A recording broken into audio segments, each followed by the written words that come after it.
નમસ્કાર વિદ્યાર્થી મિત્રો, તમારું સ્વાગત છે ઓનલાઈન સોલ્યુશન ચેનલમાં। તો આજે આપણે વિડીયોની અંદર જીકાસ એટલે કે ગુજરાત કોમન એડમિશન સર્વિસની જે વેબસાઇટ છે એની અંદર તમારે જો તમારું નવું એકાઉન્ટ બનાવવું હોય તો ક્વિક રજીસ્ટ્રેશન કઈ રીતે કરવું એના વિશે આ વિડીયોની અંદર આપણે જાણકારી મેળવીશું। તમારે 12મા ધોરણ પછી કોઈ પણ કોલેજની અંદર એડમિશન લેવાનું થતું હોય અથવા તમારે ગ્રેજ્યુએશન પૂરું થઈ ગયા પછી પોસ્ટ ગ્રેજ્યુએશનમાં એડમિશન લેવાનું થતું હોય, બીએસસી નર્સિંગમાં એડમિશન લેવાનું થતું હોય, એલએલબીમાં એડમિશન લેવાનું થતું હોય, બીએડમાં એડમિશન લેવાનું થતું હોય વગેરે કોર્સની અંદર તમારે 2025-26 વર્ષ માટે નવું એડમિશન લેવાનું થતું હોય તો એના માટે આપણે ફક્ત જીકાસની જે વેબસાઇટ છે એની અંદરથી તે એપ્લાય કરવાનું થશે। તો આપણે એપ્લાય કરવા માટે આપણું આની અંદર એકાઉન્ટ હોવું ફરજિયાત છે। તો જો તમારું એકાઉન્ટ ન હોય તો નવું રજીસ્ટ્રેશન કઈ રીતે કરવું એના વિશે આપણે આ વિડીયોની અંદર જાણકારી મેળવી લઈએ। અને એકવાર તમારે આની અંદર રજીસ્ટ્રેશન થઈ ગયા પછી તમારે જે પણ કોર્સની અંદર એડમિશન લેવા માટે ફોર્મ ભરવાનું શરૂ થાય તો તમે ડાયરેક્ટ આની અંદર એપ્લાય કરી શકો। તો આપણે આની અંદર કઈ રીતે નવું એકાઉન્ટ બનાવવું એ સ્ટેપ બાય સ્ટેપ જોઈ લઈએ। તો સૌપ્રથમ તમારે ગૂગલમાં જીકાસ ટાઈપ કરીને એન્ટર કરી દેવાનું એટલે પહેલી તે વેબસાઇટ આવી જશે જીકાસની। તો આપણે એની ઉપર ક્લિક કરી દેવાની એટલે આ રીતનું પેજ ઓપન થઈ જશે। હવે જો તમે 2024 ની અંદર એકાઉન્ટ બનાવેલું છે તો આની અંદર નહીં ચાલે, 2025-26 ના એડમિશન માટે તમારે નવું એકાઉન્ટ બનાવવું પડશે। તો હવે નવું એકાઉન્ટ બનાવવા માટે જમણી બાજુ એપ્લાય નાઉનો ઓપ્શન આપેલો છે, આપણે એની ઉપર ક્લિક કરી દેવાની એટલે આ રીતનું પેજ ઓપન થઈ જશે। હવે એમાં પેલું છે અભ્યાસક્રમનો પ્રકાર, તો આની ઉપર ક્લિક કરશો એટલે તમને અલગ અલગ ઓપ્શન જોવા મળશે। જો તમારે જે પણ કોર્સની અંદર એડમિશન લેવાનું થતો એ તમારે સિલેક્ટ કરવાનું થશે। દાખલા તરીકે તમારે 12મા પછી કોલેજ માટે જો એડમિશન લેવાનું થતું હોય તો પેલો ઓપ્શન આપેલો છે અંડર ગ્રેજ્યુએટ રેગ્યુલર, તો એ આપણે સિલેક્ટ કરી લેવાનું। પછી કોઈને ગ્રેજ્યુએશન એટલે કે કોલેજ પછી પોસ્ટ ગ્રેજ્યુએશન એટલે કે માસ્ટર ડિગ્રી કરવાની થતી હોય તો એને બીજો ઓપ્શન જે આપેલો છે પોસ્ટ ગ્રેજ્યુએશન એ સિલેક્ટ કરી લેવાનો।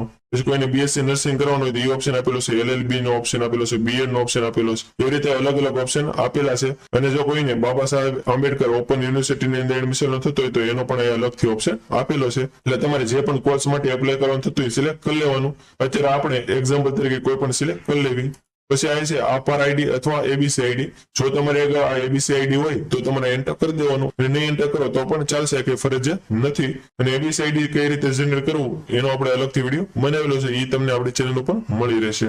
પછી આ છે નેમ એઝ પર માર્કશીટ, હવે જો તમારું નામ છે એ આયા તમારી માર્કશીટની અંદર જેવી રીતે લખેલું હોય કોપી પેસ્ટ તમારે આ બોક્સની અંદર એન્ટર કરી દેવાનું। અને ઇન કેસ જો કોઈને હજી રિઝલ્ટ આવેલો ન હોય તો તમારી જે હોલ ટિકિટ હોય એની અંદર જે રીતે નામ લખેલું હોય એવી રીતે તમારે આખું આયા એન્ટર કરી દેવાનું। પછી છે કેટેગરી, તો એની અંદર તમે જે પણ કેટેગરીમાં આવતા હોય એ તમારે આનાથી સિલેક્ટ કરી લેવાની। પછી જાતિ એટલે કે ફિમેલ છો મેલ છો જે પણ તમારે લાગુ પડતું હોય સિલેક્ટ કરી લેવાનું। પછી આ છે ડેટ ઓફ બર્થ એટલે કે જન્મ તારીખ તમારી જે પણ હોય તમારે આનાથી સિલેક્ટ કરી લેવાની। પછી આ જે બોક્સ આપેલું છે એના પર ક્લિક કરી દેવાની। પછી આ નીચે તમારું જે પણ ઈમેલ આઈડી હોય તમારા બોક્સની અંદર એન્ટર કરી દેવાનું। પછી મોબાઈલ નંબર જે હોય એ તમારા બોક્સની અંદર એન્ટર કરી દેવાનો। ઈમેલ આઈડી અને મોબાઈલ નંબર એવી રીતે એન્ટર કરવાનો જે ફ્યુચરમાં શરૂ રહેવાનો હોય, કેમ કે આગળની જેટલી પણ પ્રોસેસ થશે એની બધી માહિતી તમને ઈમેલ અને મોબાઈલ દ્વારા જાણકારી આપવામાં આવશે। હવે આ બધી માહિતી એન્ટર થઈ જાય પછી એકવાર તમારે વેરીફાઈ કરી લેવાની, જો બધી જ ઓકે હોય તો તમારે ગેટ ઓટીપી એની ઉપર ક્લિક કરી દેવાનું એટલે તમારા ઈમેલ આઈડી અને મોબાઈલ નંબર ઉપર એક ઓટીપી આવશે। એટલે તમારા મોબાઈલમાં જે ઓટીપી આવ્યો એ તમારા બોક્સની અંદર એન્ટર કરી દેવાનો, ઈમેલ આઈડીની અંદર જે ઓટીપી આવ્યો એ આ બોક્સની અંદર એન્ટર કરી દેવાનો। પછી જે કેપ્ચા બતાવતા હોય એ તમારે એન્ટર કરી દેવાના અને પછી સબમિટ બટન ઉપર ક્લિક કરી દેવાની એટલે એ લખેલું આવી જશે કે તમારું રજીસ્ટ્રેશન સક્સેસફુલી થઈ ગયું છે, આપણે ઓકે ઉપર ક્લિક કરી દેવાની એટલે આ રીતનું પેજ આવી જશે। હવે તમારે જ્યારે પણ લોગિન કરવાનું થતું હોય એટલે આ રીતનું સ્ટુડન્ટ લોગિન ઓપ્શન આવશે, અથવા તમે હોમ પેજ ઉપર હશો તો આ રીતનું ઓપ્શન આવશે। હવે આપણે લોગિન કરવાનું થાય ત્યારે તમે જે પણ ઈમેલ આઈડી અને મોબાઈલ નંબર નાખેલો છે એની અંદર એક યુઝર નેમ અને પાસવર્ડ તમને આપવામાં આવેલો હશે, તો યુઝર નેમ તમારે આ એન્ટર કરી દેવાનું। પછી સિલેક્ટ ટાઈપમાં તમે જે પણ કોર્સ પસંદ કરેલો તો એ સિલેક્ટ કરી લેવાનો। પછી પાસવર્ડની અંદર તમને જે પણ પાસવર્ડ આપવામાં આવેલો એ તમારે એન્ટર કરી દેવાનો। પછી અહીંયા જે કેપ્ચા બધું એન્ટર કરીને સાઇન ઇન ઉપર ક્લિક કરી દેવાની એટલે આ રીતનું પેજ ઓપન થઈ જશે। હવે તમે જે પણ કોર્સ સિલેક્ટ કરેલો હોય એની અંદર જ્યારે પણ એડમિશનની પ્રોસેસ શરૂ થશે તો એની અંદર ફોર્મ ભરવાની જે પણ વિગત આવશે એ બધી આવી જશે, અને જ્યારે શરૂ થશે ત્યારે આપણે એના વિશે અલગથી પણ વિડીયો બનાવી દઈશું। એટલે જો તમે આપણી ચેનલ હજી સુધી સબસ્ક્રાઇબ ન કરી હોય તો ચેનલને સબસ્ક્રાઇબ કરવાનું ભૂલતા નહીં, જેથી ફ્યુચરમાં એડમિશનને લગતી જે પણ માહિતી આવે તમને સમયસર મળી રહે। તો આથી સંપૂર્ણ માહિતી કે જીકાસની અંદર તમારે ક્વિક રજીસ્ટ્રેશન કરવું હોય તો કઈ રીતે કરવું।